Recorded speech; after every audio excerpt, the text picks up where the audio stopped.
Shutter Speed, Episode 9. I've been shooting for over 20 years. One thing that I've really seen that is a common theme among photographers, a lot of the photographers that I've seen are horrible with communication. When you get your client in front of your camera, they freeze up. They don't know what to do. But I've seen it where a photographer can be great at talking to you, and then as soon as they get behind the camera, they don't talk, or they just have canned phrases that they blurt out with no meaning at all. As a professional photographer, we need to get over these things. We need to do certain things when we have a person in front of our camera to give them the best picture possible. Today, I'm talking about 7 ways to make your client look better in your pictures. Do you love photography? Are you somebody that wants more out of your photography, to make money from your photography but don't know how to start? Welcome to Shutter Speed. Your host, Peter Spakowski, will guide you with tips, strategies, interviews, and know-how to start making money to pay for date night, new gear, or start a full-time career with your passion of photography. Let's get this show started. Here's your host, Peter Spakowski. Well, hello everybody and welcome to Shutter Speed. My name is Peter Spakowski and I am your host. It's all about direction and communication when it comes to photography. So many photographers are just bad at it. I mean, sometimes I just shoot with certain photographers and it just blows my mind how bad they really are. But then again, I get on the opposite end of the spectrum. And I've worked with many photographers that are phenomenal at it. You know what I noticed the difference? Those photographers that are very successful in the photography world are those that are great at communication and interacting with the client. Those that are known as the struggling artist are the people that are maybe not as good at it. I mean, people have even taken pictures or videos of them being bad behind the camera and posting them on YouTube as instructional videos on how to take pictures. And it's horrible. There's so many people that are out there just not communicating with their client. And I'm going to talk about 7 things that we need to do as photographers to make your client look the best that they can in pictures. So if you're a person photographer or if you're a group photographer, anybody that deals with humans, I'm going to talk about things today to help you get better pictures that people are willing to pay a lot of money for. But first, I want to talk about some things going on here at Twomm Academy. The website's coming along. We're getting things uploaded into there. If you go out to twommacademy.com and sign up for the email list, you'll get the top 5 strategies to start making income by the weekend. You could be making money by the weekend to pay for date night or new gear, or start on your path to making photography your full-time career. So there's a lot going on there. The podcast is doing well. Every single month that this has been out, we're doubling our listeners. So thank you for that. If you have listened to this show before, giving a review would be great. But even better than that is if you sent this podcast to somebody else to have them listen to it. That helps more than anything, more than reviews, more than going out and listening to this episode. Sending it to somebody else that can benefit from it, that absolutely helps. I'm really enjoying this. This is episode 9. I'm recording this still back in May, and it's not being released until the end of June. So I'm interested to see what's going on. I try to keep several in the queue. I'm developing classes for people. I'm focusing on the tools that I use in my photography business to help run my business. Actually, next episode, and it might be the next 2 episodes, are what's in my toolbox. What are 10 or 12 or 15 tools that I use in my photography business to help run my business. These are tools that I think are absolutely critical in my photography business that help me produce the best experience for my clients, as well as produce the best pictures for my clients. That coming up next week. I haven't finished the outline yet, but it's looking like it's going to be a couple episodes. Otherwise, it's going to be a 2 or 3 hour podcast. So that's coming up next week. If you've missed previous shows, I've had great shows on how to fortify your income. COVID hit all of us. How do we fortify our income so that when we don't have clients in front of us, we're still making money? When we're sleeping at night, how are we still making money? There's a podcast for that. I'm working on a class for that as well. But go and listen to why does a professional photographer need the iPhone 12 Pro Max? That's another podcast that I did back a couple episodes ago. But today we're talking about clients. If you're a person that photographs clients, there's certain things that we can do. And I've got 7 steps to produce better images and produce a better client experience. And these are things that you need to practice. Get out your cell phone and record yourself in front of a client. Use a GoPro. I use a GoPro to film myself shooting clients to get better. I review the tape like professional athletes, like football players, like Tom Brady goes out and reviews tapes. Here it is, the greatest quarterback of all time still reviews tapes to get better. Michael Jordan, the greatest of all time, used to review tapes to get better.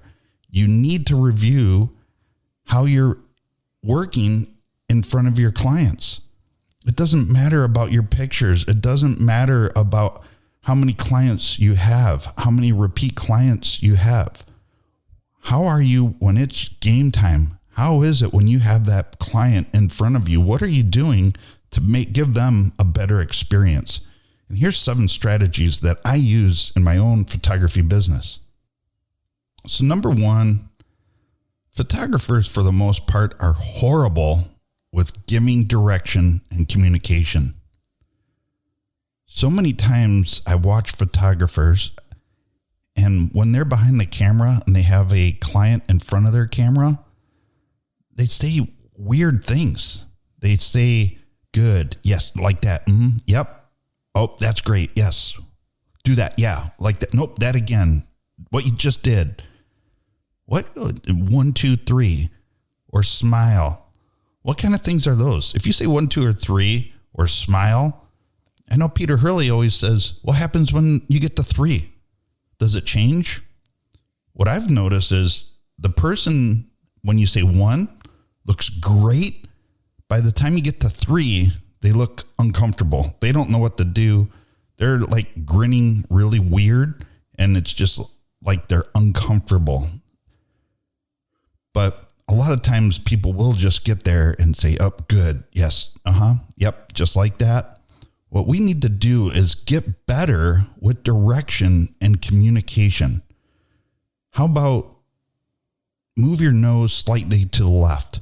Chin up, chin slightly down, up, push your elbow back, up, bring your arm up a little bit on your waist. No, bring your hand up a little bit on your hip, elbows back, hip back, bring your chest forward.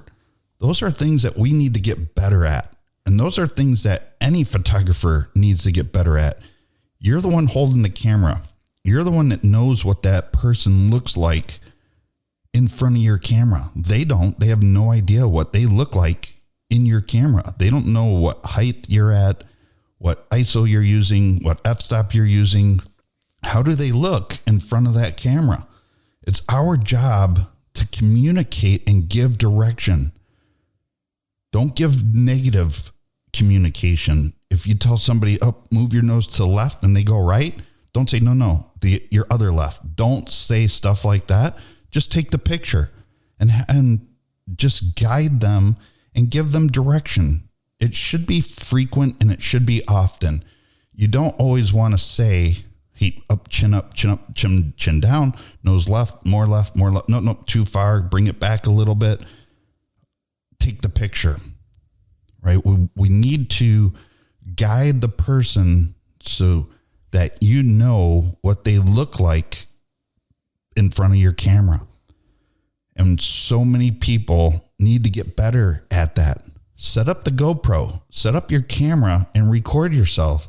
Even if you have to have a friend come and stand in front of your camera while you videotape yourself photographing them, just be yourself. Be yourself. It doesn't matter if you're shooting your friend or you're shooting a client. You should be acting the same. And videotaping yourself is very telling. When I used to compete in bodybuilding, I used to videotape myself all the time. These are back in the old VHS video cameras and 8mm video cameras. I used to set up the video camera and just watch myself. I would review the tape. You need to review the tape to get better. Number 2, it's our jobs as photographers to pose the model. I've worked with a lot of professional models in the past, and they're constantly moving. They're constantly trying to shuffle. They're trying to constantly get their pose. The problem with that is if models do that, they end up with a portfolio with a lot of the very similar moves. Most models have like 4 or 5 different moves, and that's probably all they have in their portfolio. Maybe if you go in there and you tell the person, hey, freeze just for a minute. Do not move. When I work with models, every time they hear the shutter click, they hit another pose. And maybe something was a little bit off. Maybe their chin was a little bit off. Maybe their arms were a little bit off. You need to constantly pose the model. There's sometimes that I've talked to models and I ask them, what are the feedback that you get from photographers? And many times the photographer will tell them they don't know enough modeling poses. That it blows me away. It is not a model's job to know how to pose in front of the camera. It's the photographer's job. It doesn't matter if you're working with an elementary school person getting pictures for school or a senior portrait or a wedding. It's your job as a photographer to pose the model, to know what looks right, to know what looks good, to know their physical features and how to pose them with those physical features. Is there somebody that's slightly overweight? Maybe there's somebody that's really skinny. Maybe there's somebody that's really skinny and somebody that's really heavy, and you have to photograph them together. Do you know how to pose them to get the best picture? Those are things that we need to do as a photographer and know how to pose people to have them look better in their pictures. Number 3, things closer to the camera appear larger. This is another problem that I see with photographers. They'll set the person or they'll set the client in a chair, and the closest thing to the camera is their feet or their hands. And when you do that, things look big. I've had very petite models sit in a chair, and if you position their feet towards the camera, when you take the picture, their feet look like they would shrink Shaquille O'Neal's. Maybe there's a heavier set model that you're taking a picture of, and they put their hands on the hip and they want to put their elbows forward, or maybe even just at their side. Things closer to the camera appear larger. Things further from the camera look smaller. One thing that I do when I work with people that I find myself my most used phrase when I'm trying to pose the model, push your elbow back. A lot of times models or clients will put their hands on their hip, and I'll tell them, push your elbow back, like excessively push your elbow back. And you still want to have that space between their elbow and their waist, but it makes their arms appear more slender. It appears better in pictures. The camera will not warp that physical feature. Or somebody putting their hand up and towards the camera. What's going to be your focal point? Sometimes you want to take a picture with a person's hand towards the camera. Maybe they're holding a cell phone and you want that, or you're holding a basketball or a football and you want that. But the focus of the camera, for the most part, 9 times out of 10, should be on the person's eyes. Get their eyes in focus. Their hand or the football will go slightly out of focus. And when things are slightly out of focus, your eyes tend to go to something that's the most focused in the picture. You have to play with it. You really have to play with it. But just remember, things closer to the camera appear larger. Maybe there's some things that people want to appear larger. Maybe a female wants their chest area to appear larger and it's a boudoir shot, right? Maybe they want that to appear larger. Have them lean towards the camera. Maybe they have big hips. Push them away from the camera. Maybe they have no hips at all. Bring them closer to the camera. Those are things that we need to do and be aware of as photographers. Number 4, it's your job to make the person look comfortable. We need to make the person look comfortable. How many pictures do you see where the person looks uncomfortable? I spend a lot of time on LinkedIn, and I spend a lot of time on LinkedIn looking at CEOs of companies. You know what? For the most part, CEOs of companies' portfolio picture that I see, they're usually somebody that does not look comfortable, does not look capable, does not look like somebody that I would trust. The problem with that is the photographer didn't make the person look comfortable. It doesn't matter if you're the greatest athlete in the world, the greatest business person in the world. When you get them in front of your camera, they get nervous. They do lose their self-confidence. A lot of times they don't like their picture being taken because they just look uncomfortable. That's not their problem. That's normal. You need to be able to make people feel comfortable in front of your camera. Joke around with them. Ask them about themselves. Ask them about, what are you really looking forward to this coming year? What are you really looking forward to with COVID behind us and all these regulations coming down?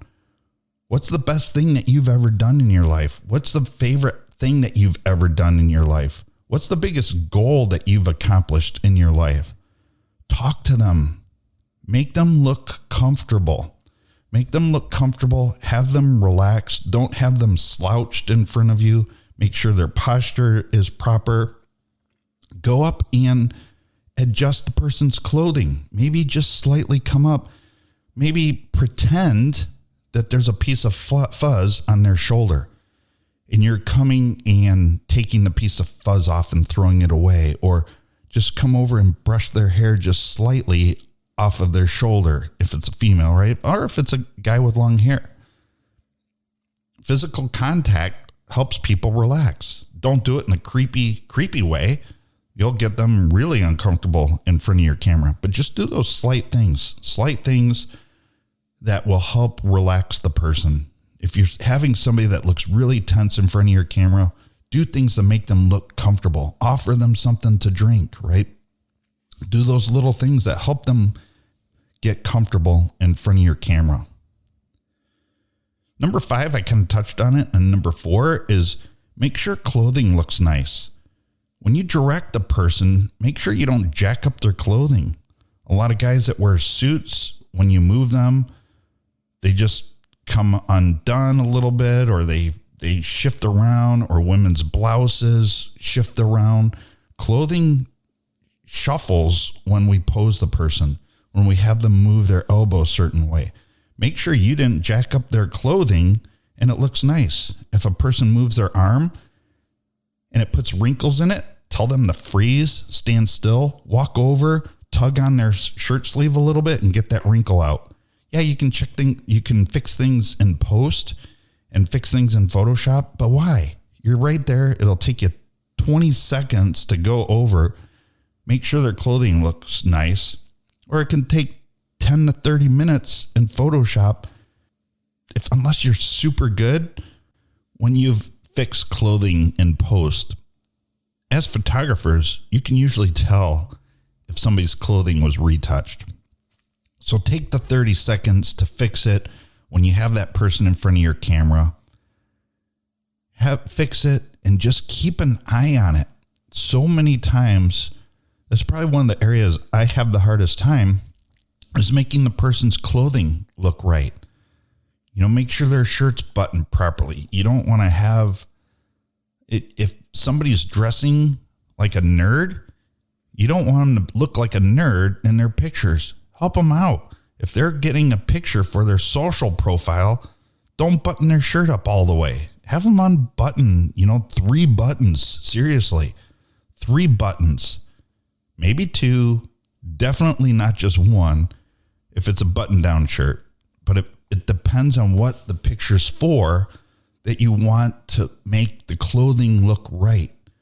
Make sure they don't have bold, crazy prints, right? Solid colors, earth tone colors. Those are things that we need to do to help the person look better. A lot of times you're going to want to give the person heads up before time. Send them an email before the shoot of what you recommend for clothing. Some people will show up with some crazy clothes, some crazy patterns. I've had people show up with crazy patterns or just crazy things that get pictures of. And my Canon EOS R, because it's digital, it's a mirrorless camera, it freaks out because of the clothing that the person's wearing. And I just have such a hard time focusing. I want to use that eye focus within the Canon EOS R.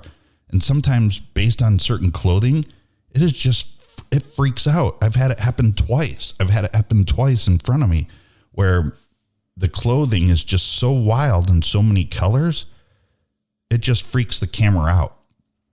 Now, I'm not recommending clothing based on having the camera freak out. There's things that we can do, but you want the person to look nice, right? You want the person to look nice in those final pictures. Number 6, communication with the person starts as soon as the person's in front of you. If you have a studio, as soon as that person walks in, greet them, talk to them, offer them something to drink, offer them a snack, see if there's anything that they need before you start shooting. Start that communication. The communication is great when you have somebody come into your studio, or if you're on location, talk to that person right away.